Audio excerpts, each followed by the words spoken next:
જ્યારે ભગવાન દ્વાર ઉપર જાય છે, હાથી દારૂના નશામાં ચોર છે. ભગવાન માવતને કહે છે એક બાજુ થઈ જાય ને એમ લોક દેખાડીશ. હાથી ઈશારો કરો માવતે, હાથી તૂટી પડે શ્રી કૃષ્ણ પર, પકડે છે સૂળથી, પણ ભગવાન લપસી જાય. ભગવાને લાત અને મુક્કા મારી મારીને હાથીને પરસો કરી નાખ્યો. થાકી ગયો હાથી. સૂંઢ પકડીને મસળી ધરતીમાં પછાડી, માથે લાત મૂકી. ભગવાન બંને દાંત એક ઝાટકે ઉખાડી લીધા અને જોરથી ભગવાન દાંતના પ્રહાર કર્યા. એક દાંત માવત ઉપર પડ્યો અને એક હાથીના માથામાં પડ્યો. બંનેના જીવ નીકળ્યા. કૃષ્ણ કનૈયા લાલ કી. હાથી દાંત ખંભે મૂકી બંને ભાઈઓ અખાડામાં પ્રવેશ કરે છે. જેવી દાનતના લોકો હતા એવા જ દર્શન થયા. મલ્લા નામ અસન નામ નરવરય શ્રીરામ સર્વ મૂર્તિમાન ગોપા નામ સુજનો સતામ ચિદોજામ સાસરા સુપિતૃ શશુ મૃત્યુર ભોજપતે વિરાટ વિદસામ તત્તમ પરમ યોગી નામ કૃષ્ણ નામ પરદેવ તે દિવિતો અંગંગત સાગર. ચાણૂટ મુષ્ટિક જેવા પહેલવાનો તગડા પહેલવાન દેખાયા. રાજાઓ બેઠા હતા, એમને કોઈ સમ્રાટ આવતા હોય, ઘણી ખમ્મા અને છડી પકડ એવું દ્રશ્ય દેખાય. સ્ત્રીઓને સાક્ષાત કામદેવ સ્વર્ગ મૂકીને ઉતરી પડ્યા હોય એવા સુંદર લાગ્યા. નંદ બાબાને અને એ ભાઈબંધોને તો પોતાનો લાલો જ દેખાડ્યો. ભગવાનના ભક્તો બેઠા હતા, દરેકને પોતાના ઈષ્ટદેવ દેખાય છે. યોગીઓને પ્રકાશ પુંજ પરમ તત્વ દેખાય છે. કંસને સાક્ષાત મોત દેખાય છે. ઝાંકી રહી ભાવના જૈસી પ્રભુ મુહૂર્ત દેખી. જેવી દાનત એવા દર્શન થયા. ચાણૂર આગળ આવ્યો, ભગવાનને કહે ચાલો મારી સાથે કુસ્તી લડો. ભગવાન કે તમે પાડા જેવા ને અમે નાના છોકરા, શરમ નથી આવતી કુસ્તી લડવી? ઓલો કહે છે હાથીને મારી નાખ્યો તો એ છોકરો. ભગવાન કે હું રમતો તો તારો હાથી તૂટી ગયો, હું શું કરે?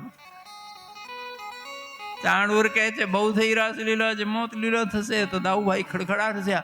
કનૈયા મોત લીલા જ કરવા ચાલુ કરો. ભગવાને હાથ દાંત હતો ને ખંભે ફેંક્યો અખાડામાં. આવ દાઉજીએ ફેંકી દીધું.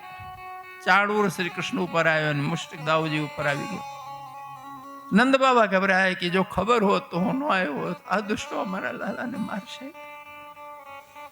પણ ત્યાં નંદ બાબા હનુમાનજીનું સ્મરણ કરે છે, અખાડાના દેવતા છો, રક્ષા કરજો. ભગવાન સમજી ગયા કે બાબા ભયભીત છે. ઈશારો કર્યો, હનુમાનજી તરત જ પ્રગટ થયા ગદા લઈને અખાડામાં. નંદ બાબાને દર્શન થયા, બાકી કોઈ નહીં. હનુમાનજી મહારાજ.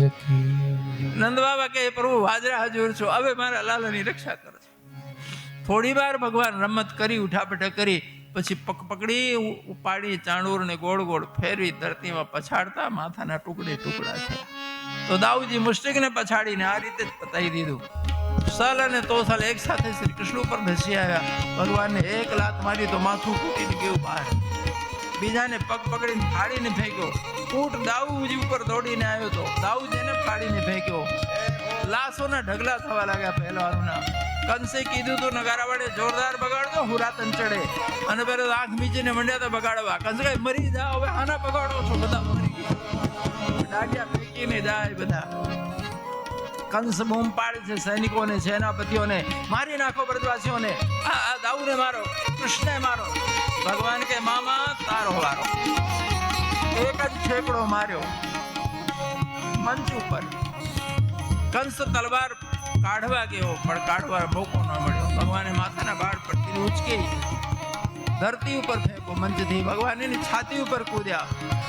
લાખનો પ્રહાર થયો છાતી ઉપર. આંખના ડોળા છટકીને બહાર થઈ ગયા. જીવ બહાર આવી ગઈ.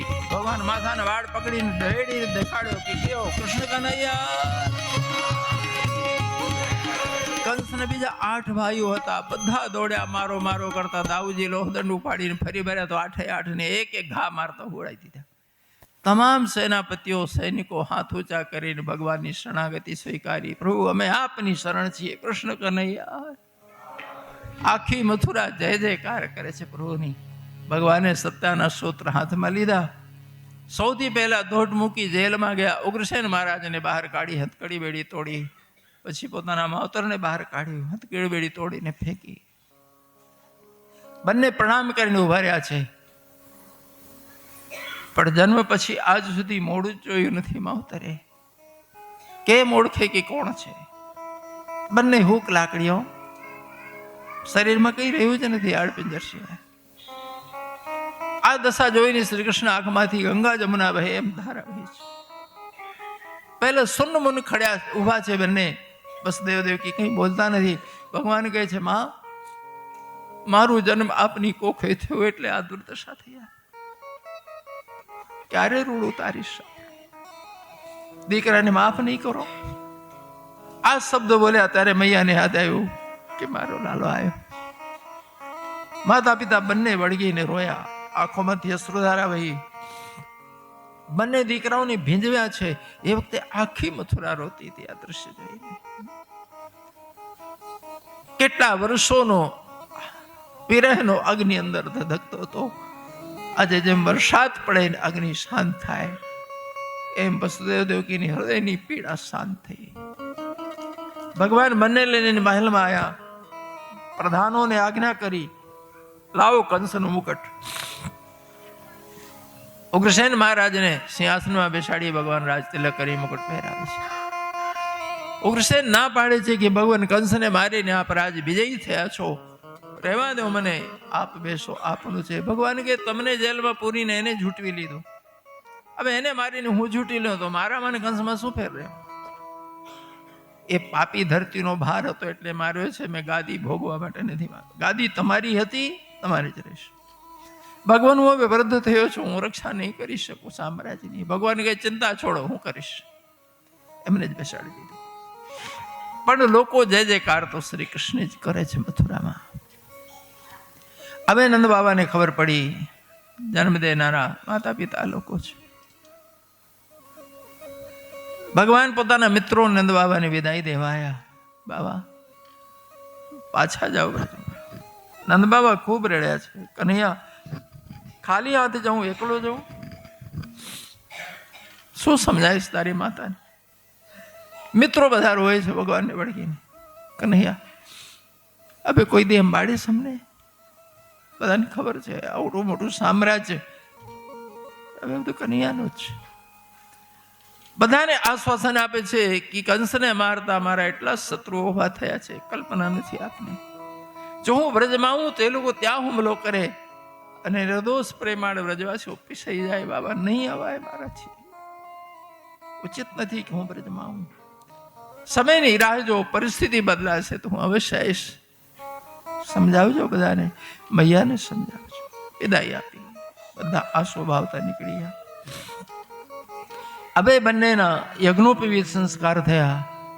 વિદ્યા મેળવવા માટે સાંદીપની આશ્રમમાં મોકલવામાં આવ્યા. ત્યાં સુદામાજીની મિત્રતા થઈ.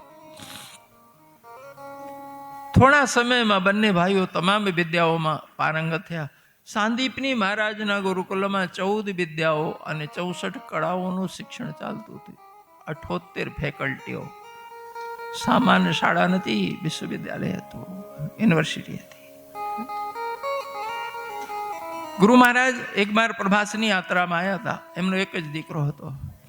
સ્નાન કરવા સમુદ્રમાં પડ્યો ને ડૂબી ગયો. પછી પાછો મળ્યો જ નહીં. ગુરુ માતા બહુ દુઃખી હતા. પણ જ્યારથી શ્રી કૃષ્ણ આવ્યા ત્યારથી દીકરો ભૂલાઈ ગયો. ખૂબ આનંદમાં રહેતા. પણ શિક્ષણ પૂરું થયું અને સાંદીપની મહારાજ કહે છે પોતાની પત્નીને કે દેવી, શ્રી કૃષ્ણને દાઉ ભૈયાનો શિક્ષણ પૂરો થયો છે, કાલે હું રજા આપીશ બંનેને.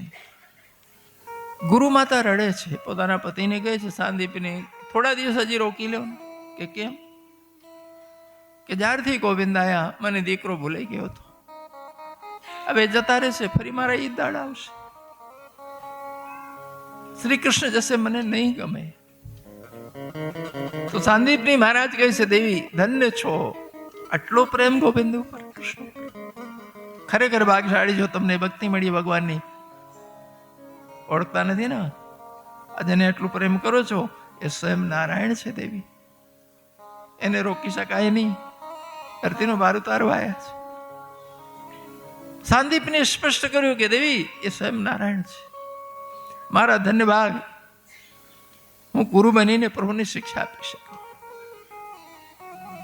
પણ જો માનવું હોય, આ સાંભળતાની સાથે ગુરુ માતા કહે છે જો સ્વયં નારાયણ છે તો મારો દીકરો પાછો નહીં હાલે, એમ કઈ રો મંડે. સાંદીપની મહારાજ કહે છે ઓહો અહો મોહ મહિમા, અને સ્વયં નારાયણ મર્યા તોય દેવી હજી દીકરો યાદ આવે છે તમને? હજી દીકરો માંગો છો? અરે રે, હું નહીં માંગુ, ના પાડી. બીજા દિવસે ભગવાન જવા તૈયાર થયા, વિનંતી કરે છે, ગુરુદેવ આજ્ઞા કરો, એ દક્ષિણા ધરું આપને. સાંદીપની મહારાજે છે, જ્યારે જ્યારે ઉજ્જૈનની આજુબાજુથી પસાર થાઓ ત્યારે ગુરુકુલમાં જરૂર પધારજો, બસ આજ મારી દક્ષિણા, બાકી કઈ નહીં. મને ખબર છે મારી વિદ્યાઓથી જગતનું કલ્યાણ થવાનું છે, એનાથી મોટી દક્ષિણા શું હોઈ શકે? ગુરુદેવ ચોખ્ખી ના પાડી, નહીં કનૈયા, હું નહીં સ્વીકારું. પણ ગુરુ માતાને પ્રણામ કરવા ગયા અને ભગવાન પૂછે છે કે મૈયા, ગુરુદેવ તો ના પાડી છે, પણ છતાં આપની કોઈ ઈચ્છા હોય તો દક્ષિણા ધરીશ. અને ગુરુ માતા રડ્યા, ગોવિંદ મને ખબર પડી છે આપ સ્વયં નારાયણ છો, મારો દીકરો લઈ આવો. આ શબ્દ સાંભળીને શ્રી કૃષ્ણ ખૂબ રોયા છે કે માં, મારી માતા દીકરા માટે જેટલી રોઈ છે, એને પુત્રની પીડા જે સહન કરી છે આ ધરતીમાં કોઈની કરી હોય, જો હું માવતરની પીડા ન સમજું તો દુનિયામાં કોણ સમજશે? માં, આંસુના સારતા તમારો પુત્ર પાછો આવશે. ભગવાન મથુરાને ગયા, સૌથી પહેલા સીધા પ્રભાસ ગયા. સમુદ્રને પૂછ્યું. સમુદ્ર કે મને ખબર નથી, પણ પેટાળમાં એક રાક્ષસ રહે છે પંચજન્ય, કદાચ એને અપહરણ કર્યું. ભગવાન સમુદ્રમાં ડૂબકી મારીને રાક્ષસને ગોતી કાઢ્યો. ત્યાં બાળક તો નહોતું, પણ રાક્ષસને શા માટે છોડો? ભગવાન એનો વધ કર્યો. પંચજન્ય શંખ હતો એની પાસે, ભગવાન લઈને બહાર આવ્યા. હંમેશા ભગવાન યુદ્ધમાં પહેલા પાંચજન્ય શંખ બગાડતા. ત્યાંથી ભગવાન સીધા યોગ બળથી યમપુરી પહોંચ્યા. યત્ર યોગો એ સરહ કૃષ્ણ. યમપુરીમાં શંખ ધ્વનિ કર્યું, તમામ પાપીઓનો ઉદ્ધાર. એમ દોડીને આયા, ભગવાન મારાથી કોઈ અપરાધ થયો? ભગવાન કે નહીં, અપરાધ નથી, મારો ગુરુપુત્ર અહીં આવ્યો છે, એને લેવા આવ્યો છું. એમ કહે છે ગુરુપુત્રનો જીવ છે, જીવાત્મા છે, દેહ નથી ભગવાન. દેહ આપવાની મારામાં સત્તા નથી, ક્ષમતા નથી. ભગવાન કહે છે તમે જીવાત્માને લાવો, દેહ હું આપું છું. અને ભગવાન પોતાના સંકલ્પ બલથી એને દેહ પાછો પ્રગટ કરી દીધો. જેવો ડૂબ્યો તો દરિયામાં એવો ને એવો. ભગવાને લાયા, રથમાં બેસાડી ગુરુ માતા પાસે પહોંચીને સોંપી દીધું. ગુરુ માતા ધન્ય થયા. કૃષ્ણ કનૈયા. આ છે માનો પ્રેમ. માતા દેહ છોડતી હોય, આજુબાજુ ઉભા હોય એ બધા તરત જ કહે ભગવાનનું નામ લ્યો, રામ રામ બોલો, અલ્યા કોઈ ગીતા વાત. પણ જ્યારે માને તો પૂછો, એ વખતે એને ભગવાન પહેલા યાદ નહીં આવે, એનો દીકરો યાદ આવશે. મારા દીકરાને બોલાવી દો બસ. મરતા મરતા પણ માતાઓ પોતાનું કલ્યાણ કરવા ભગવાનને નથી કહેતી. ભગવાન તો યાદ આવે છે, મારું સંતાન સુખી રાખજો પ્રભુ, હું તો જાઉં છું. એ છે માનો સ્વભાવ, એ છે માની પીડા. જે લોકો માવતરનો દર્દ ન સમજે, એની મહિમા ન સમજે, શું એ સંતાન કહેવા લાયક ખરા? ભગવાન પાછા મથુરા આવ્યા. મથુરાધીશ તરીકે બધા શ્રી કૃષ્ણ જય જયકાર કરે છે. ખૂબ માન મર્તબો છે, મર્યાદા છે, પણ બ્રજ જેવું પ્રેમ નથી મળતું. આખા દિવસ કામમાં બેસતો હોય અને રાત્રે ફ્રી થાય ને બ્રજ યાદ આવે તો આગાસીમાં જઈને રોય. ઉદ્ધવ ભગવાનના મિત્ર છે, બાળપણના બાળ સખા. ભગવાનથી ઉંમરમાં થોડા મોટા છે, 4-5 વર્ષ. ઉદ્ધવને ખ્યાલ આવ્યું કે આ સંતાઈને રડે છે. ઉદ્ધવની મિત્રતાનો પ્રસંગ સૂતજી ભાગવતમાં વર્ણન કર્યો છે. ઉદ્ધવની માતા ઉદ્ધવને લઈને મૈયા યશોદાને મળવા ગયા હતા. એ વખતે શ્રી કૃષ્ણ 1 જ વર્ષના હતા. ભગવાન આંગણામાં રમતા હતા. થાંભલાઓમાં સ્ફટિક મણીઓ જડેલી હતી અને સ્ફટિક બિલકુલ દર્પણ જેવી હોય, પોતાનું મોઢું દેખાય. રમતા રમતા ભગવાન થાંભલા પાસે પહોંચ્યા અને એકદમ પોતાનું મોઢું દેખાણું. હવે સામાન્ય નાના બાળકને ખબર ન હોય કે દર્પણમાં કોણ દેખાય, એ તો બીજું જ સમજાય ને. ભગવાન ધારીને એની સામે જોઈ રહ્યા અને જોતા જોતા એટલું મીઠડું લાગ્યું ભગવાન થયો કે આ બાળકને હું પકડીને ભેટું. તો ભગવાનને ભેટવા ગયા તો થાંભલો હાથમાં આવ્યો. એ તો પ્રતિબિંબ હતું ને, બાળક હાથમાં ના આવ્યું તો નિરીક્ષ ધાત્રી વદનમ્રોધ. મૈયા યશોદાની સામે જોઈને ખૂબ જોરથી રોયા, આંસોડા ટપકી પડ્યા. મૈયા ગભરાઈ ગઈ, કોઈ જીવડું કડી ગયું, શું થયું લાલે? એકદમ દોડ્યા, ઉપાડીને તેડીને એ લગાડી. લાલા આંસુ લૂછીને ગઈ, બેટા શું થયું, કેમ રહ્યો? કે મૈયા ત્યાં એક બાળક છે ને, મારે એને તેડું જ નથી આવતો મારી પાસે. અને મૈયા ખડખડા હસ્યા કે લાલા તું જ છે.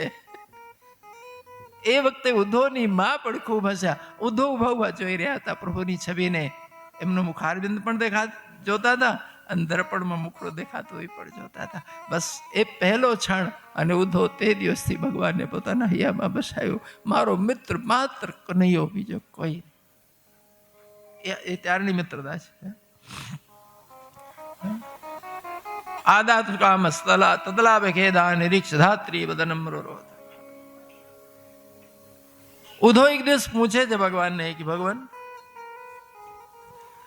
આપ સંતાઈને રહો છો, શું દુઃખ છે તો કહો. મથુરામાં કોઈ સેવામાં કમી હોય, આપની ઈચ્છા વિરુદ્ધ કંઈ થતું હોય, અથવા આપને ગમતું હોય કંઈ એવું ન મળતું હોય, મને તો કહો. કોઈ ના કહી શકો.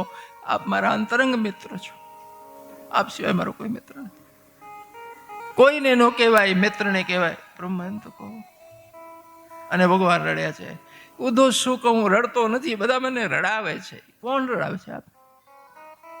ઉદ્ધવ હું એકલો છું, એ બાજુ હજારો છે. ઉદ્ધવ મોહી પરે છે વિશરત ના.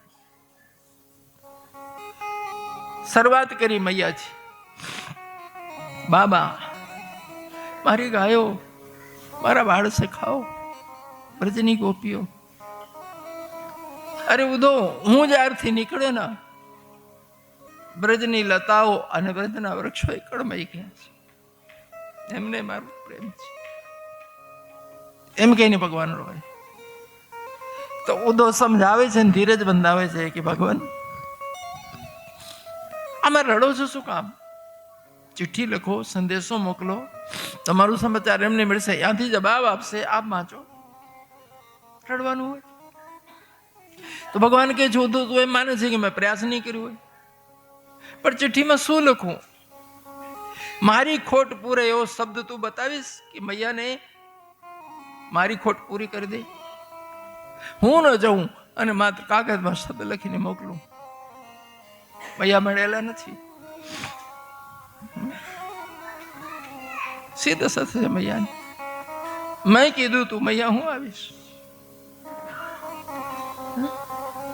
ભગવાન કાગળ લઈને બેસે લખવા. બસ માં એટલું લખે, આવડા ચાલુ થઈ.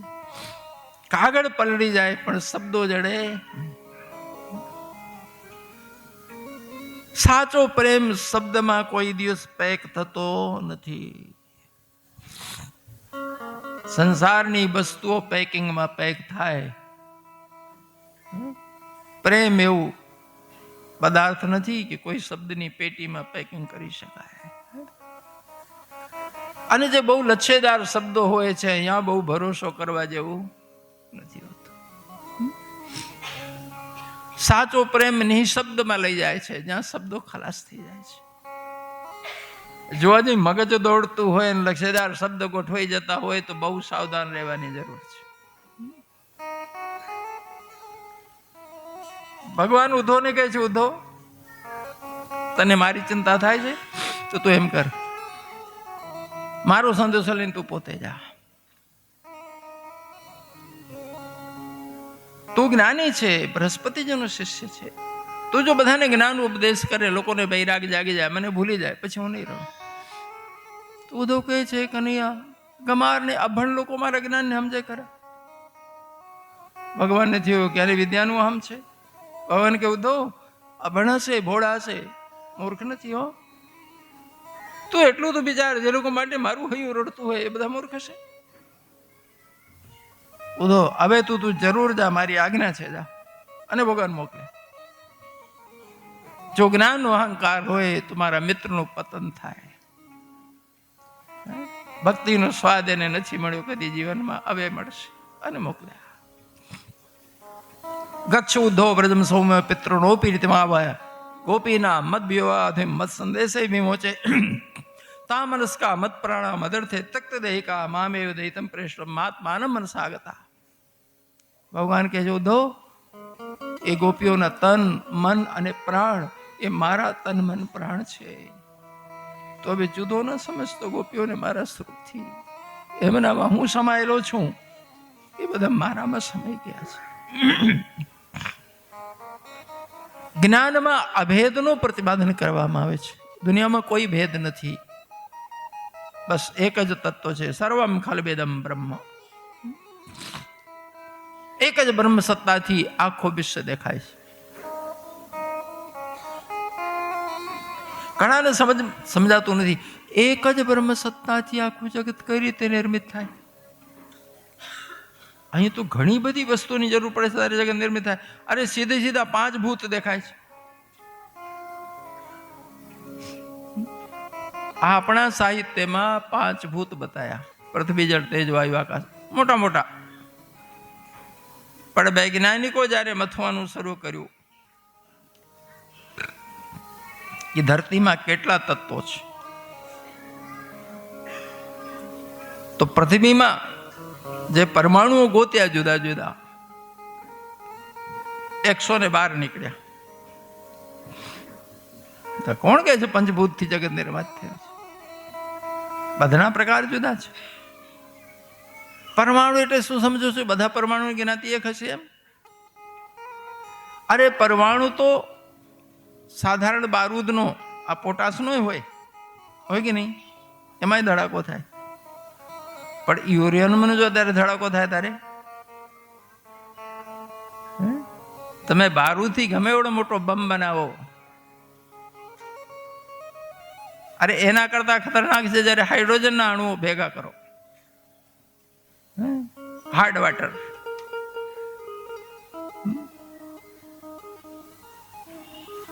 તો બધા પરમાણુ એક જ્ઞાતિ ના 112 ગોત્યા. પણ છેલ્લે વૈજ્ઞાનિકો 200 વર્ષમાં પાછા ઠેકાણે આવ્યા કે નહીં, દુનિયામાં અનેક પદાર્થો નથી, એક જ પદાર્થ છે, એનર્જી. એક જ એનર્જીના આટલા બધા રૂપાંતરો થતા જાય છે. એ જ એક જ શબ્દ વાપરેલો છે, પ્રકૃતિ, અને બીજો શબ્દ છે પુરુષ, એટલે પરમાત્મા. પરમાત્માને આમ આ જગતને 2 ભાગમાં વહેંચી શકાય, પુરુષ અને પ્રકૃતિ. સાંખ્ય શાસ્ત્ર કહે છે. અદ્વૈત વેદાંત એમાં શંકરાચાર્યજી 3 લાયા: પુરુષ, પ્રકૃતિ અને માયા. વચ્ચે માયાનું આધાન છે. હવે તમે કહો છો હાઇડ્રોજન અને ઓક્સિજનના કણ ભેગા કરો એટલે પાણી થઈ જાય છે, પણ તમે ભેગા કરી જો નહીં થાય. વચ્ચે વીજળીનો કરંટ દોડાવો, ફટ લઈને પાણી થઈ જાય. કરંટ ન દોડે તો ન થાય. તો વીજળી શું કામ કરે છે? કોઈ હાઇડ્રોજનને પ્રભાવિત કરે છે કે ઓક્સિજન પ્રભાવિત કરે છે? તો કે કંઈ કરતી નથી, કોઈને પણ એની હાજરી, એની મોજૂદગી. કે માયા વગર જગત સર્જાતો નથી. માયા એટલે શું? કે પુરુષનો સંકલ્પ પરમાત્માનો એકોમ બહુશ્યામ. આમ બધું એક છે. એકમ સદ્વિપ્રા બહુધા વદંતિ સર્વમ ખલ્વેદમ બ્રહ્મ. ભગવાન ઉદ્ધવને મોકલે છે કે તમે અદ્વૈતવાદી છો, જ્ઞાની છો, બધાને બોધ આપો ને, એટલે લોકોને મારો મોહ છૂટી જાય. જો મોહ જુદી વસ્તુ છે. બહિર દ્રશ્યોનો આકર્ષણ એ મોહ છે, અને અંતરનો ચૈતન્ય સાથેનો આકર્ષણ એ પ્રેમ છે, એ ભક્તિ છે. પ્રેમમાં ને ભક્તિમાં હજી ઘણું છેટું છે. ભગવાન ઉદ્ધવને કે જા તામનસ્કા મત પ્રાણ મત ત્યક્ત દયિકા. આ ઉદ્ધવ સૂત્ર ભણ્યું છે ને, સર્વમ ખલ્વેદમ બ્રહ્મ, બધું પરમાત્મા છે. ભગવાન કહે છે લોકો તન મન અને પ્રાણ બધું મારું છે, હું એમનામાં સમાયેલો છે, એ મારામાં. હવે બીજો ક્યાં રહ્યો? દ્વૈત રહ્યો, પણ ઉદ્ધવને હજી સમજાણું નહીં હો. આપણે સૂત્ર રડી લઈએ એમ આત્મા બ્રહ્મ, અહમ બ્રહ્માસ્મિ, તો ખરેખર તમે બ્રહ્મ થઈ જાઓ છો. અહમ બ્રહ્માસ્મિ કહેવાથી બ્રહ્મનો સ્વાદ ચાખ્યો લાગે છે? ખાલી આઈસ્ક્રીમ આઈસ્ક્રીમ બોલો, જીભમાં હવાદ આવે નહીં ને? હવે તો જીભને ચમચી જાય તારે હવાદ આવે. તો અહમ બ્રહ્માસ્મિ પણ એ જ્યારે અનુભૂતિ થાય બ્રહ્મની ત્યારે અવાજ આવે છે, શબ્દ બોલવાથી નહીં. ઘણી વાર થોડી સમજ પણ આવી જાય તો એ અવાજ નથી આવતો. માન લો કે તમને કોઈ થિયરી સમજાઈ જાય, આઈસ્ક્રીમ કઈ રીતે થાય, એનો આખો પ્રોસિજર તમને સમજાઈ જાય, તો શું અવાજ આવી જાય? આખો પ્રોસિજર આઈસ્ક્રીમનો તમારી સામે. હું બીજું ઉદાહરણ આપું છું. એક જ તત્વથી જગત કેમ સર્જાય છે? તમને સ્ક્રીનમાં જે પિક્ચર જોવો છો, જે દેખાય છે, એમાં હોનું દેખાય, રૂપું દેખાય, જાનવર દેખાય ને મનુષ્ય દેખાય. સાચું બોલો, એમાં કયું તત્વ હોય છે? વીજળીની તરંગો સિવાય કઈ હોય છે? અગ્નિ બળતી દેખાય કે ઝરણું બહેતું દેખાય, હોય છે શું? લાઈટ જતી રહે તો શું દેખાય? તો એક જ વસ્તુ છે ને, શું? લાઈટ. પ્રકાશ આ લોકોમાં પડે, તરંગ રિફ્લેક્ટ થાય, એને રીલ, એની છાપ બનાવે, રીલ દોડે, રીલમાં પ્રકાશ પડે એટલે હા મેં દ્રશ્યો બને. કોઈ વસ્તુ પદાર્થ ખરા? એમાં અગ્નિ હોય તો પડદો ન હળગી જાય? એમાં પાણી હોય તો બધું પલળી ન જાય? અરે ભાઈ, અગ્નિ નથી, પાણી નથી, હોનું નથી, રૂપું નથી, માણસ નથી, પશુ નથી, માત્ર વીજળીની તરંગો છે.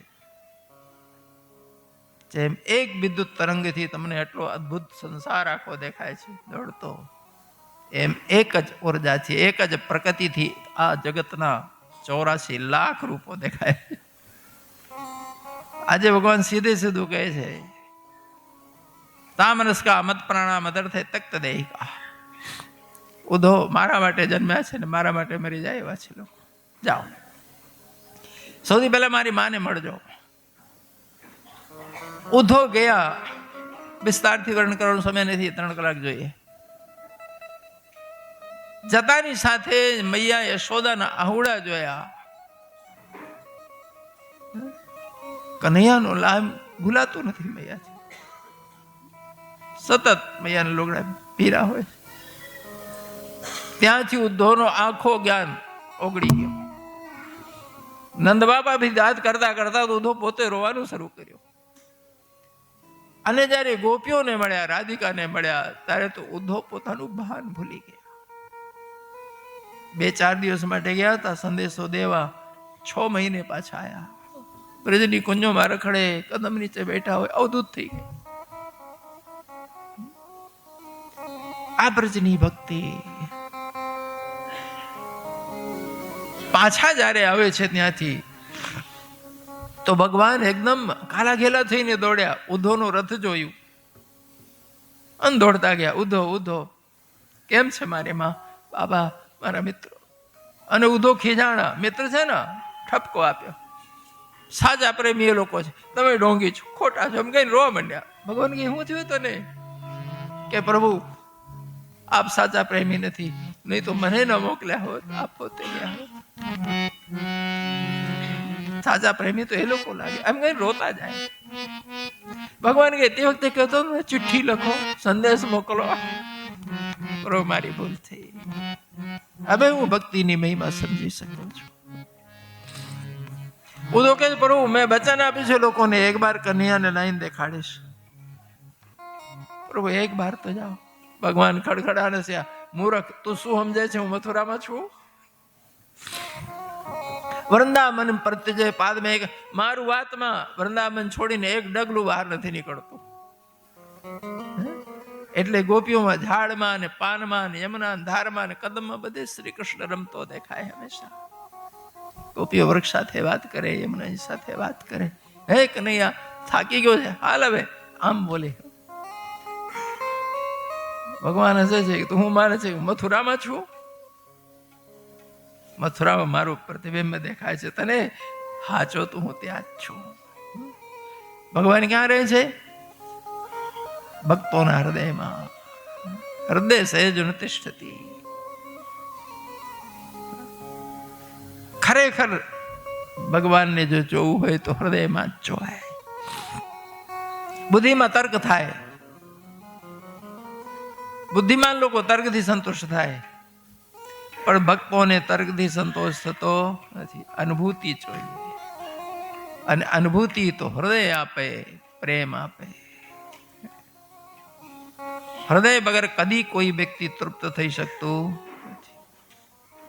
સંસારના સુગો પણ હૃદય હશે, લાગણી હશે તો ભોગી શકશો, બાકી નહીં ભોગી શકો. મશીન બની જશો.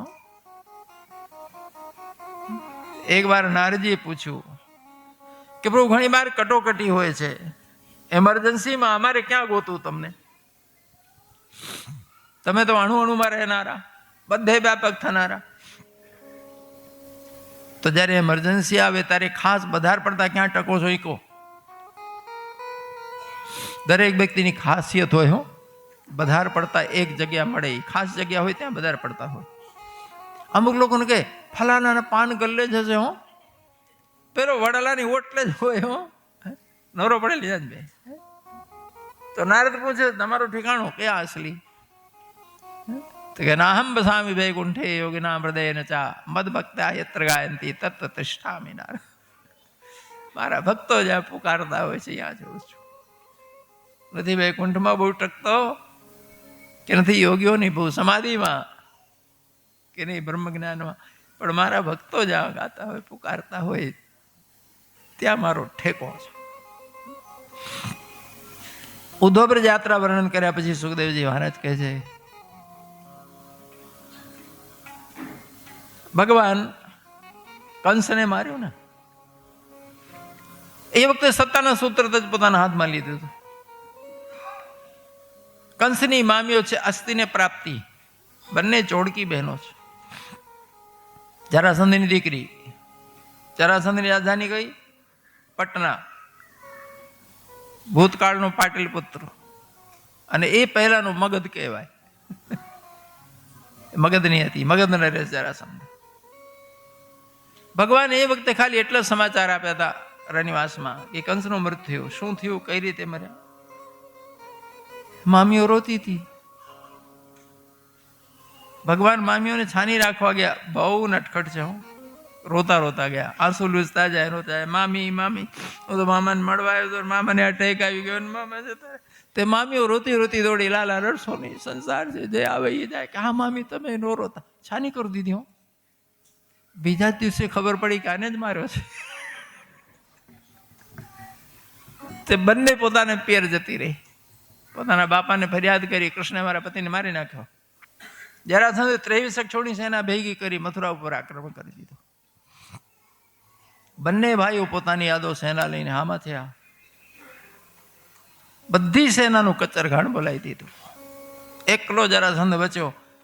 દાઉભાઈ આવીને રથથી નીચે પાડી, છાતીમાં લાત મૂકીને ઉભા રહ્યા, ને જ્યાં મારવા શસ્ત્રો પાડ્યું ભગવાન દોડ્યા. ઉભા રહો મોટા ભાઈ, મારી નો નાખતા. કેમ? કે આ દુષ્ટ બધા પાપીઓને ભેગા કરીને લાવશે તો ઘર બેઠા ધરતીનો ભાર ઉતારશું. આને મારી નાખશો તો ભેગું કરીને કોણ લાવશે? દાઉજી કે તો જવા દો. હા, ઘર બેઠા ધંધો હાલશે. છોડી દીધું. પણ દુષ્ટ કોઈ દી માનતા નથી. જરાસંધે 17 વખત આક્રમણ કર્યું સેનાઓ લઈ લઈ, અને 17 વખત એ જ દશા કરી. મોહમ્મદ ગોરીની વાર્તા ઇતિહાસમાં એ જ છે ને. દુષ્ટને તમે કદી સુધારી ન શકો. ખલ કદી સુધરતા નથી. ઘણા લોકો વાલ્મીકીનો દાખલો આપે. વાલીઓ લૂંટારો જો વાલ્મીકી થી, એમાં કોઈ એક વાલ્મીકી થયા પછી હજી સુધી ગણાવો તો ખરા કોણ કોણ થયા જ બીજા. અપવાદ છે, નિયમ નથી. કહેવત છે ગામડામાં કે કૂતરાની પૂંછડીને 6 મહિના બાંસની પોંગરીમાં રાખો, 6 મહિના તેલ માલિશ કરો તો સીધી ન કરી શકો. ઉભો થાય એટલે આમ જ થઈ જાય. ખાલસન કલાયન બાલ નહીં પ્રીતિ. 18મી વખતે જરાસંધે તરકટ કર્યો. અરબસ્તાનથી કાલયવનને તેડો, ત્યાંથી બોલાવ્યો કે તું સેના લઈને એક બાજુથી આક્રમણ, એક બાજુથી હું કરું, મથુરાનું રાજ જીતશું, હું તને આપી દઈશ. હવે અરબસ્તાનમાં તો સદાથી રેગિસ્તાન સિવાય કંઈ નહીં, ભૂખ મરો, જીવન એટલું મુશ્કેલ. એને તો લાડવા દેખાણા કે મથુરાનું રાજ મળે મને, ઓહો, સમૃદ્ધિનો પાર નહીં. ભારત તો સદાથી સમૃદ્ધ. સેના લઈને ઉપડ્યો. કાલયવન મહાદેવજીનું ઉપાસક હતો. શિવજીનું વરદાન હતું કાલયવનને, કીધું શત્રુથી અજય રહીશ. ભગવાનને ખબર છે. દૂતોએ સમાચાર આપ્યા કે જરાસંધ સેના લઈ આવે છે ને સેનામાં આગળ આગળ બ્રાહ્મણો છે. બ્રાહ્મણો કેમ ભરાણા? કે 4 મહિના ચાતુર્માસમાં જરાસંધે બ્રાહ્મણોની ખૂબ સેવા કરી. ચાતુર્માસ પૂરો થયો એટલે જરાસંધ આશીર્વાદ લેવા ગયો કે મને આશીર્વાદ આલો. શું આલીએ? કે યુદ્ધમાં મારું વિજય થાય ને કૃષ્ણ હારે. બ્રાહ્મણો કે જો પહેલા ખબર હોત તો તારા ઘરે ઉતારો જ ન કર્યો હોત. તું આ શું માંગે છે? કોઈ કાળમાં નહીં જીતે, બીજું કઈ માંગ. તો જરાસંધ બ્રાહ્મણો કે છે લાડવા છાપ, તમે શું બોલ્યા હતા? આશીર્વાદ લેવો, આશીર્વાદ માંગ. હું આશીર્વાદ દેવાનું? બ્રાહ્મણો કે અમારી આબરૂ ખરાબ કરે છે, તું જીદ કરે છે, ચાલ તને જીતાડશું, તારી સેનામાં આગળ આગળ અમે રહીશું. જરાસંધ પૂછે તમે શું લડશો? બ્રાહ્મણો કે નહીં લડીએ તોય જીતાડીએ. ગૌ બ્રાહ્મણ પ્રતિપાલ છે, ગાય અને બ્રાહ્મણ ઉપર કદી હાથ નહીં ઉપાડે. અમને જોશે તો યુદ્ધ છોડીને ભાગી જશે. ઈ ભાગે તો પાછળથી બૂમ પાડજે, હારી ગયો ને ભાગી ગયો, ભાગી તારો બાપ નહીં જીતે. આ જો ઘણી વાર આપણા આ રીતે ભરાઈ પડે છે. ઘણી વાર તમને થશે કે આપણા વાર હું કામ મરે છે દુશ્મન પક્ષમાં? તો ભાઈ ઘણા આ રીતે હોય છે. મેં એક દિવસ વાત નથી કરી. ત્વષ્ટા પ્રજાપતિ દેવતા છે, પણ પરણ્યા જઈને દૈત્યોમાં. લ્યો હવે અહીંયા સાસરી થઈ ગઈ એની. શુક્રાચાર્ય, ભૃગુવંશી મહારાજ. અને ગુરુ કોનો થયો? કામ કોનું કરે? દૈત્યો. સદા કાળથી યાદ રાખજો, આપણા ભળે છે ત્યારે રાક્ષસો સફળ થાય છે, આપણા ના ભળે તો તાકાત નથી. લાકડામાં કોહાણામાં જ્યાં સુધી લાકડું ન ભળે, હાથો ન ભળે, એકે વૃક્ષ કપાય. કોહાણા કરતા હાથા ખતરનાક હોય છે. હજી સુધી આપણા દેશના લોકોને સમજાતું. પ્રાર્થના કરું ભગવાનને, તમે ગમે એટલી સમૃદ્ધિ આપી હોય બાપ, ગીતામાં કહો છો દદામિ બુદ્ધિયોગમ તમ, ભારતને બુદ્ધિયોગ કેમ નથી આપતા પ્રભુ? ખરેખર આ ભારતમાં જો ખૂટતું હોય તો બુદ્ધિયોગ. એક નહીં હજારો મૂઢતાઓ તમે પુરાણ કાળથી માંડીને આજ સુધી હજારો મૂઢતાઓ ભરેલી છે, પણ હજી કોઈ શીખ લેતું. એક બાજુ દયા આવે છે, એક બાજુ દુઃખ થાય. ભગવાનને ખબર પડી કે એક બાજુથી મહાદેવનો વરદાની છે, એક બાજુ બ્રાહ્મણો છે. ભગવાને પ્લાનિંગ કરી લીધું, લડવું નથી, ભાગવું છે. કાલયવનની સેનાએ ભગવાન ભાગ્યા, કાલયવનની પીછો કર્યો. આ તો પ્લાનિંગ થી ભાગ્યા હતા, કઈ ડરથી નતા ભાગ્યા. શત્રુથી તો અજય છે. ભગવાને મુચકુંદની ગુફામાં હંતાઈ ગયા અને કાલયવન મુચકુંદને હુતા જોઈને સમજો કે આ કૃષ્ણ જ હોઈ ગયો છે. આઈને લાત મારીને જગાડ્યો. મુચકુંદને એનો વરદાન હતો કે જે તમને નીંદમાંથી જગાડશે બળીને ખાક થશે. કાલયવનને પતાવી દીધું. ભાગવું પણ કેટલું બુદ્ધિમત્તાપૂર્વક. નહીં તો ક્ષત્રિયો ભાગે નહીં, નાક જાય, આબરૂ જાય. ક્ષત્રિય ભાગે યુદ્ધમાંથી. પાછા વળ્યા બંને ભાઈઓ, એની આખી સેનાનું કચરઘાટ બોલાવી દીધું, દ્વારકા મોકલી દીધું. આ બંને બાજુથી આક્રમણ થવાના હતા ને, ભગવાને તરત જ વિશ્વકર્માને આજ્ઞા કરી આખી દ્વારિકા ઉભી કરાવી દીધી. કંઈક દરિયાની અંદર બેટમાં, કંઈક બહાર, અને બધાને મોકલી દીધા. બંને ભાઈઓ જ એકલા હતા. પછી જરાસંધનો સામનો કર્યો. હામે બ્રાહ્મણ, ફરી ભાગ્યા. જરાસંધ બૂમ પાડી, હારી ગયો ને ભાગ્યો. ભગવાન એના દેખતા દોડી ડુંગરામાં ચડ્યા. તેને ડુંગરાની ઘેરો ઘાલ્યો, પકડવું જ. એને ખબર ન પડી, બંને ભાઈઓ ઠેકડા મારીને ક્યારે ડુંગરાથી નીકળી ગયા દ્વારિકા તરફ. એને ડુંગરો હળગાવ્યો ચારે બાજુથી. કેમ જીવતા બચશે? અને હું જીતી ગયો ને હારી ગયો અને મરી ગયો એમ કરે જતો રે. ભગવાન તો દ્વારિકા બિરાજતા હતા. બીજો કોઈ ક્ષત્રિય યુદ્ધથી ભાગે તો આબરૂ ગુમાવે. મારા કન્યા લોકો હુલામણું નામ પાડ્યું, રણછોડ રાય કી. ને ક્ષત્રિયોમાં આકડ બહુ હોય હો. હું મરી જાઉં પણ ભાગું નહીં, મારી આપણી મૂછ નો બહુ હોય. મને એક વાર્તા યાદ આવી. એક ગામમાં એક ક્ષત્રિય હતા અને મૂછની બહુ અકડ હો. આજુબાજુના ગામડામાં બધાને ખબર કે મૂછ નો રખાય. એને કીધું તું જે મૂછ રાખે મારી સામે તલવાર લઈને 2 હાથ કરે તો જ મૂછ રાખે. લોકોને થયું કે ભાઈ આ તો ભાઈ હવેલી વાળા ઠાકુર સાહેબ, આપણે ડખામાં નથી, પણ લોકો મૂછ જ કપાઈ નાખે. એકલી મૂછ એમની હો ભાઈ. મૂછ તો મૂછ. જૂના જમાનામાં મૂછની આબરૂ હતી હો. લોકો મૂછમાં તાવ દેતા. અત્યારે રાખતા જ નથી તો હું પૂંછમાં તાવ દે? હા, મૂછ નથી રાખતા, પૂંછ લટકાડે. પૂંછ જ છે ને, બીજું મૂછ. એક દિવસ બહાર ગામનો ભાણિયો આવ્યો વ્યાપાર કરવા માટે. અને મૂછ રખાવાનો શોખ મોટી મોટી રાખી હતી. હવે એની હામીથી નીકળ્યો, ઠાકુર સાહેબ જોઈ ગયા ને ભડક્યા. ઉભો રે, કોણ છે? એ ભાણિયો. આ મૂછ કેમ રખાય છે? કે મારો શોખ છે, કપાઈ નાખ. તમારું શું જાય છે? તો ઠાકુર સાહેબ ફટ લઈને 2 તલવારો લઈને આવી ગયા. કે લે 1 તલવાર, ચાલ 2 હાથ. કે આવું શું? કે મેં નક્કી કર્યું છે કે જે મૂછ રાખીને અહીંથી નીકળે મારી સામે આવે તલવારબાજી કરે. બુદ્ધિ તો ભાણિયાની હો, જબરો બુદ્ધિમાન હોય. ભાણિયાને થયો કે બાપુ છટક્યા છે. કે વાંધો નહીં, જો તમે નક્કી કર્યું છે તો મેં નક્કી કર્યો છે. આ પાર કે પહેલી પાર આવી જાઓ. આમ કરીને મેદાનમાં ઉભા થયા. ઠાકુર સાહેબ ને થોડું થયું કે મારો બેટો જબરો લાગે છે. પણ તલવાર મ્યાનમાંથી વાર કાઢ્યા પછી કહે છે, અંદાતા 1 મિનિટ. કે શું? કે મને અડધા કલાકનો સમય આપો, પાછો આવું છું. શું કરવા? કે ભાઈ આપણે આ પાર કે પહેલી પાર. કે તો તમે નહીં, કે તો હું નહીં, પણ પાછળથી બૈરા છોકરા રડે એના કરતા હું પતાઈને આવું છું.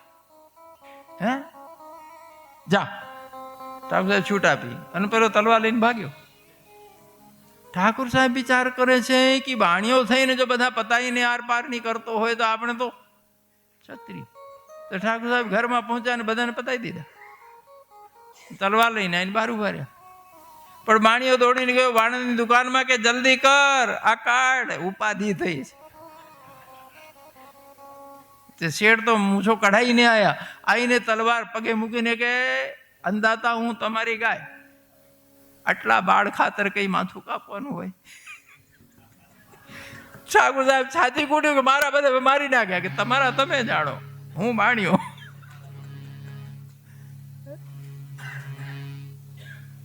ક્ષત્રિયોમાં સ્વાભાવિક છે અકડ તો હોવી જોઈએ, આન બાન શાન તો હોવી જોઈએ. પણ મારા કન્હૈયાને આન બાન શાનનો સવાલ નહોતો. ધર્મની રક્ષા કઈ રીતે થાય છે, દુષ્ટોને કઈ રીતે ઝેર કરી શકાય છે. જો આપણે જ નહીં રહીએ તો પછી કોણ રક્ષા કરશે? આપણું લક્ષ્ય આપણી આબરૂ નથી, આપણું લક્ષ્ય ધર્મ રક્ષા. એટલે પોતાની જાતને કેન્દ્રમાં નહીં લાવવાનું. જે દિવસે વ્યક્તિ પોતાના અહમને કેન્દ્રમાં લઈ આવ્યો, બહુ મોટી ચૂક થઈ ગઈ. એટલે શ્રી કૃષ્ણ યુદ્ધમાં બંને બાજુથી ભાગ્યા. અને આજ સુધી લોકો કન્યાને રણછોડ રાય કી. આ ભગવાનની કોને સામ દામ દંડ ભેદ રાજનીતિ શીખી હોય તો મારા ગોવિંદ શ્રી કૃષ્ણ પાસે શીખો. યત્ર યોગેશ્વર કૃષ્ણ યત્ર પાર્થો ધનુર્ધરા. આજે દુનિયાભરના ચોપડા વાંચવા મળે છે બાપ, પણ અમારી સંસ્કૃતિના ગ્રંથો મારા ધર્મગ્રંથો વાંચવા મળતા નથી પેઢીઓને. જરૂરી છે અને વાંચવા જોઈએ, વંચાવવા જોઈએ. ભગવાન દ્વારિકામાં દાઉદજીના લગ્ન થયા રેવતીજીની સાથે. રેવતીજી કોણ? રેવત મહારાજની કન્યા. એ કોણ હતા? આજે જે જુનાગઢ કહેવાય છે ને, રૈવતક નગર નામ હતું, રેવત મહારાજે વસાવ્યું હતું. એમની દીકરી નામ રેવતી. જે ગિરનાર કહેવાય છે ને, એ રેવતક પર્વત હતું. રેવતી નક્ષત્ર ઋષિના શ્રાપથી ડુંગર ઉપર પડ્યો એટલે રેવતક પર્વત નામ હતું. પાછળથી બદલીને ગિરનાર નામ પડ્યું અને જુનાગઢ નામ પડ્યું. એ મહારાજે પોતાની કન્યા રેવતી દાઉજીની સાથે પરણાવી હતી અને કરિયાવરમાં આખો જામનગર જિલ્લો દાઉભાઈ એને આપ્યો હતો.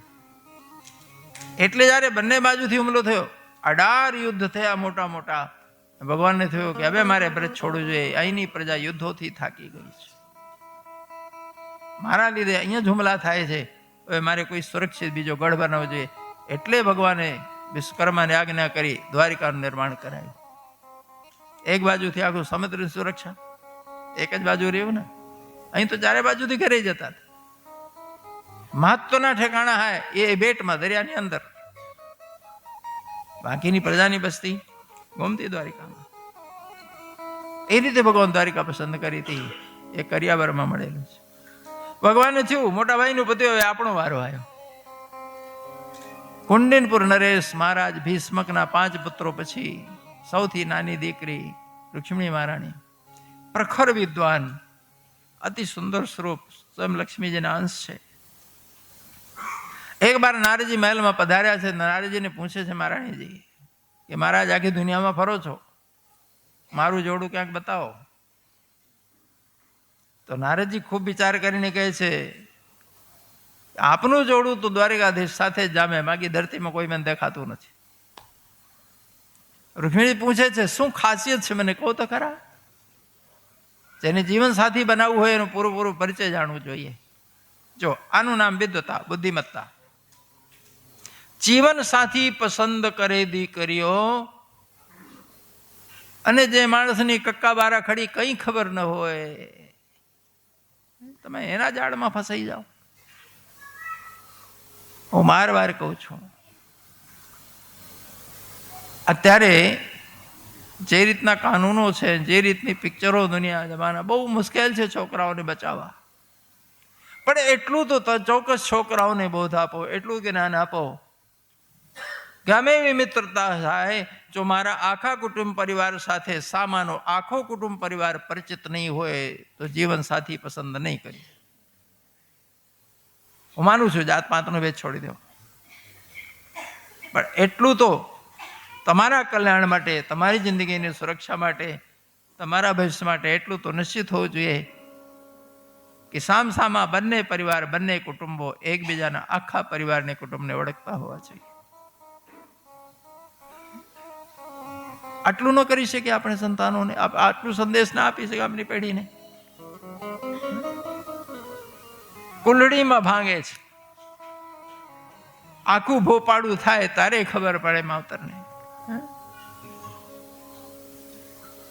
કેટલું બધું બરબાદ થઈ ગયું હોય, લાશ થઈને પાછા આવ્યા હોય. દોષ કોનો, ભૂલ કોની? ભારોભાર દોષ છે વડીલોની, જેમને છોકરાઓને કઈ સમજણ જ નથી આપી. એ ઉંમર પાગલપનની છે, એ ઉંમર કલ્પનાઓની દુનિયામાં હવામાં ઉડાન ભરવાની છે. એ ઉંમરમાં વિવેક નથી હોતું, નિર્ણય ક્ષમતા હા ઓછી હોય છે, તરંગો ભયંકર હોય છે. હું દોષ છોકરાઓને નથી દેતો, દીકરીઓને દોષ નથી દેતો.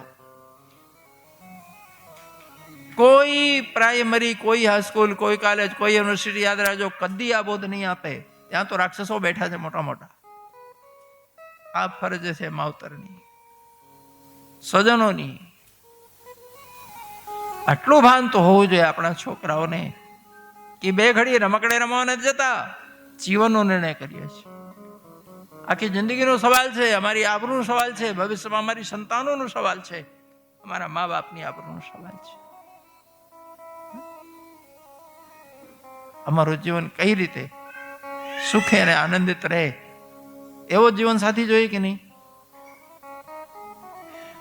શું આટલું કહેવામાં કોઈ શર્મસંકોચ છે? બાળકોને એટલું સમજણ પડે એ શું જવાબદારી નથી આવતી દરેક વ્યક્તિની, વડીલોની? અને આટલું ટાઈમ ન મળતું હોય જે બાળકોને ગાઈડ કરવાનું, તો ધિક્કાર છે ભાઈ.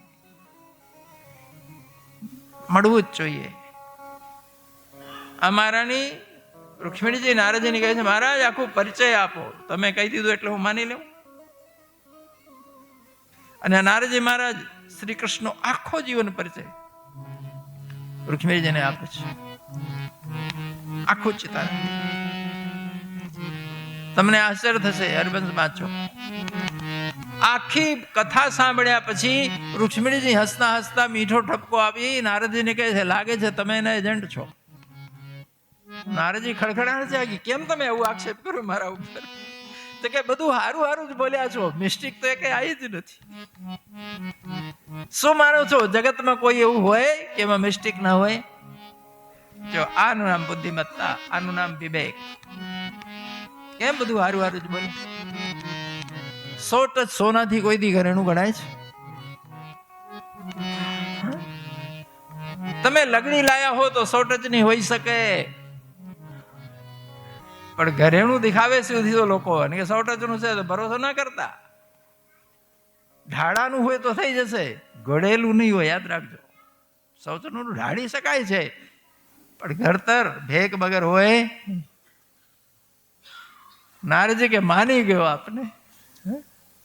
વાહ બુદ્ધિ ક્ષમતા અને વાહ વિવેક આપનું. લેવો હવે બીજું બધું કહું છું. પછી નારદજી મહારાજ શ્રી કૃષ્ણ ઉપર જેટલા આક્ષેપો થયા, એમના વિરોધીઓ જે વાતો કરી, બધી જ બતાવે છે. અને મહારાણી રૂક્ષ્મી બધું સાંભળ્યા પછી પોતાના મા બાપને અને ભાઈઓને બધાને જાહેરમાં કહે છે, હવે મેં નક્કી કરી લીધું છે, હું વિવાહ કરીશ દ્વારકાધીશ સાથે, બાકી કુંવારી રહીશ, બીજે નહીં કરું. મનથી હું પરણી ગઈ ગોવિંદને. લ્યો, નિર્ણય લીધું તો એમ નહીં. કેવા મહાન સંતનો એ ગાઈડ કોણ કરે છે? નારદજી ને. આપણા દીકરાઓને કોઈ ગાઈડ કરનારું મળે છે ખરું? અને કેમ ગાઈડ નથી લેતા કોઈને? તમે નાનકડા સ્તરમાં ફળવા જાઓ તો ગાઈડની જરૂર પડે છે. તમે કોઈ વસ્તુ ખરીદો છો તો એની ડિટેલ ગોતો છો. તમે આપ જીવન હોમી દેવ છો, હોળીમાં ડિટેલ ગોત્યા વગર.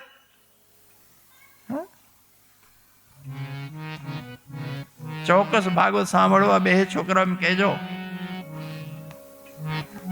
જાહેર કરી દીધું, પણ ઘરમાં મોટા ભાઈનું ચાલતું હતું, રૂકમીનું. એનો દબદબો હતો, બાપે ચૂપ રહેતા હતા એની સામે. મહારાજ ભીષ્મ કઈ બોલે નહીં. અને મોટા ભાઈ ગણતરી મૂકી કે જો બહેનના લગ્ન શિશુપાલ સાથે કરું તો રાજકીય લાભ મારો જબરો થાય. આ જો રાજકીય લોકોની દાનત કેવી ખોટી હોય છે. આજના નહીં, કાયમના રાજકારણીઓ બહુ વિચિત્ર, મારે બહુ બોલાઈ જાય છે ઘણી વાર.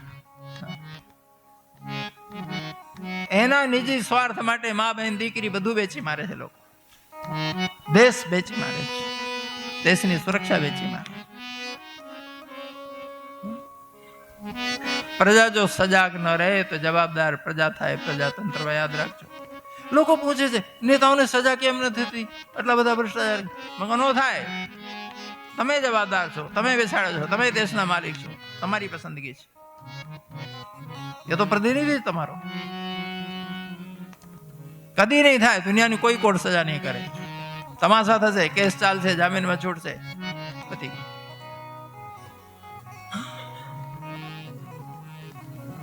પ્રજાતંત્ર સમજતા જ નથી લોકો. એક કપ ચાયમાં વોટ આપે છે, ને એક ભજીયામાં વોટ આપે છે, ને એક કોથળીમાં વોટ આપે. પ્રજાતંત્ર છે કે ડફોડતંત્ર છે ને સમજાતું નથી. એક ગાંડો, એક દેશદ્રોહીનો વોટ એટલી જ કિંમતનો, એક IS નો વોટ પણ એટલી જ કિંમતનો. એક જ વોટ ગણાય ને. એક આતંકવાદી જેલમાં બેસીને ચૂંટણી લડી શકે, ગરીબ જેલમાં બેઠો હોય તો વોટિંગ ન કરી શકે. વાહ ને ન્યાય. તમે 2 જગ્યા વોટિંગ ના કરી શકો. મારા વાલા 2 જગ્યા ચૂંટણી, 3 જગ્યા ચૂંટણી લડી શકે. વાહ ભાઈ વાહ, શું પ્રજાતંત્ર છે. મને તો કડે નથી ઉતરતી આ વાતો. પ્રજાને આગળ કરીને જે ડાકુઓનો રાજ ચાલે છે ભારતમાં, પ્રજા બિલકુલ અબોધ છે, ખબર નથી પડતી. રૂક્મી એ બહેનને દાવમાં લગાવવા માંગે છે. જાહેર છે, ખબર છે, મનથી ભરી ચૂકી છું એમ બોલી ગયા. શિશુપાલ સાથે નક્કી કરી નારિયેળ આપીને આવ્યો અને કે જલ્દી કરો, તૈયારી કરો, જાન આવે છે, જાન. રૂક્ષ્મણીજી પૂછે છે કોની જાન આવે છે, કોણ આવે છે? કે શિશુપાલ. રૂક્ષ્મણીજી ખીજાણા, મોટા ભાઈ તમે જ ફેરા ફરજો, તમે જ જજો, હું નથી જવાની. તમને ખબર છે મારે ક્યાં પણ. રૂક્મી કે ખબરદાર બોલ્યા તો દીકરીઓ બોલાય જ નહીં, ઘરના વડીલો કરે તેમ થાય. સૈનિકોને બોલાવી મહેલમાં પર બેસાડી દો, ખબરદાર બહાર નીકળવાનો દેતા, ચકલું અંદર ન જાય. લો, બેનને કેદ કરીને પરાણે પરણાવવું છે. રૂક્ષ્મણીજી પોતાની ભાભી સામે જઈને રોયા કે ભાભી, દુનિયાની કોઈ બહેન પોતાના ભાઈનું ગલત ન વિચારે, પણ જો ખોટી જીદ કરે છે, મારી લાશ ભલે કોઈ અહીંથી ઉપાડી જાય, હું જીવતી ક્યાંય નથી જવાનું, યાદ રાખજો, કહી દેજો ભૈયાને. રડે છે તો ભાભી દાંત કાઢે છે કે નણંદવા કેમ રોવા બેઠા છો? ચિઠ્ઠી લખો, હું હમણાં મોકલું છું દ્વારિકા, બધું પતી જશે. ભાભીએ સાથ આપ્યો અને સત્યને સાથ આપવો જોઈએ. રૂક્ષ્મણીજીએ ટૂંકું ટચપત્ર લખ્યું છે, પણ જોરદાર હો, ટેલિગ્રામનું કામ કરે એવું લેટર.